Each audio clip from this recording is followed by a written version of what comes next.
Hi guys, welcome back to my channel. Today I'm going to be giving you guys 6 top tips to find work experience. I understand during COVID it can be really tough, and a lot of companies are kind of, if not cutting down, they are trying to keep their heads above water when it comes to their businesses. This doesn't apply to all businesses and not all industries. Some are affected more than others. However, I think it's so valuable to have some sort of work experience in your hands when you are looking to kind of explore a career path that you might be interested in and whatnot. So this is some tips and advice that I really recommend you guys doing. It will help you stand out. If you've gone to university, for instance, it's something that you can talk about in an interview and give them faith that you've really gone and explored that industry or that kind of style of work that you are looking to go into, and it just shows your enthusiasm and your willingness to learn. If you haven't already, please make sure to subscribe to my YouTube channel. I'll be posting every Sunday, and also follow my TikTok account and Instagram, descriptions in the below. I post every single day giving you guys life advice, tips about apprenticeships, internship, career advice, top tips about interviews and all sorts of things. So make sure you do that, give it a thumbs up, hit the bell button to not miss another video, and comment down below if you have any ideas and any suggestions of any topics you want me to discuss on my YouTube channel. So let's get right into it. So my first tip is to zoom out and think about and define what you're looking for in that work experience placement. Is it because you just have never gone into that industry before? For instance, if you want to go to marketing or healthcare, you've never stepped foot into such an environment and you want to get a feel whether you like it or not. Are you looking for a Saturday job, or are you looking for kind of a career that you want to go into long term? These are really important to figure out sooner and before you do your work experience, so you actually are able to find the right one. My tip number 2 is research where you might be able to find these sorts of work experience.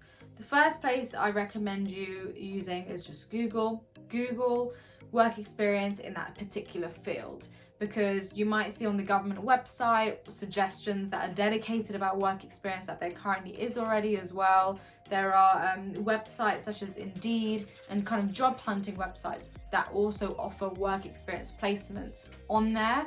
So use these different websites through Google to kind of explore where you can find them. For instance, if you want to go into healthcare, you might find that specific hospitals in London and Birmingham, places around the UK or whatever country you're in, that they might be offering programs or like 1 day, 1 week or 1 month work experience placements.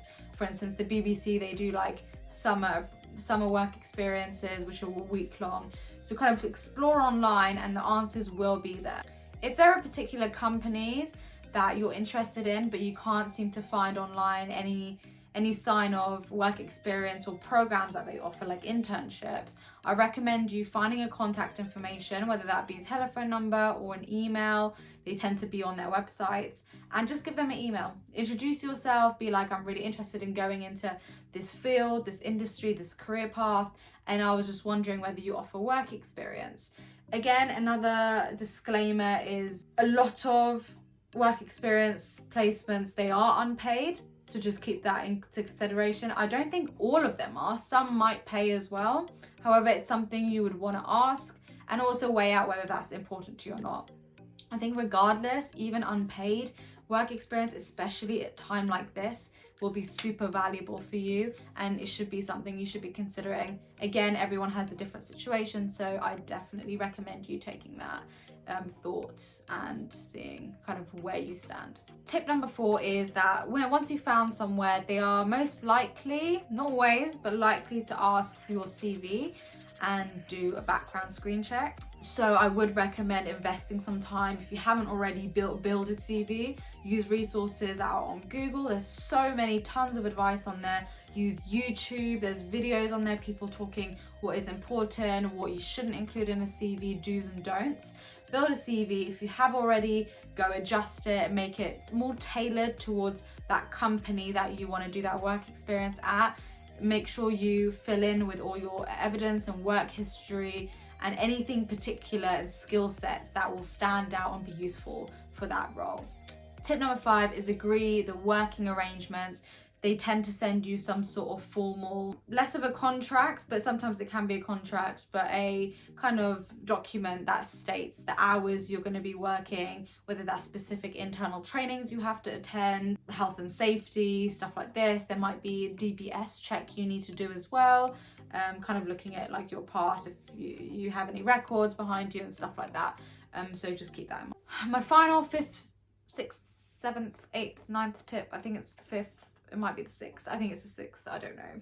Let's go with 6th. So my final 6th tip is to keep a diary of everything you've learned and the stuff you did there. Obviously check with the employer first what kind of information you can store. If you're working with like within healthcare, there's a lot more like importance in like keeping confidentiality. So make sure these are all kind of checked with your employer first. However, just things that you did day to day, whether you did more work on the computer, what did you do? Did you book meetings? Did you book people in for appointments? Did you have to go through documents and like separate them? Did you have to send emails out to clients and stuff like that? So kind of things that you did day to day, what skills you gained from it. I'd keep note of it, because one day when you go to adjust your CV, add to it or adapt it, and also when you do interviews in the future, you can always refer back to what you actually did. Because what I tend to find is when things happen in the past, such as work experience, internships and stuff, and kind of years are added, you tend to forget what you actually did. And it's just really useful point of reference for you to go back, refresh your mind of what you did, the skill sets you brought from it, and kind of sometimes there's stuff in there in situations that you can use in your answers in your interviews that will be very unique to another applicant, and it will be very valuable to you. So make sure to kind of keep a record of what you actually did. Again, check with the employer, but I think that's a very good way to have a step ahead as well. Anyway, I tried to keep it short and sweet. I hope those tips were useful. Make sure to let me know on the descriptions below how you found it. If you do want more videos like this, I'd love to also know if you enjoy more of these short, really snappy videos, or if you want long, in-depth videos of me going through them in even more detail, because I will happily do that for you as well. If you haven't already, make sure to subscribe to my YouTube channel. I upload videos on a weekly basis. Make sure to follow my Instagram and my TikTok channel for more daily content, and stay tuned for more. Other than that, that's all from me, and I hope you have a lovely day and good luck with your work experience. Bye.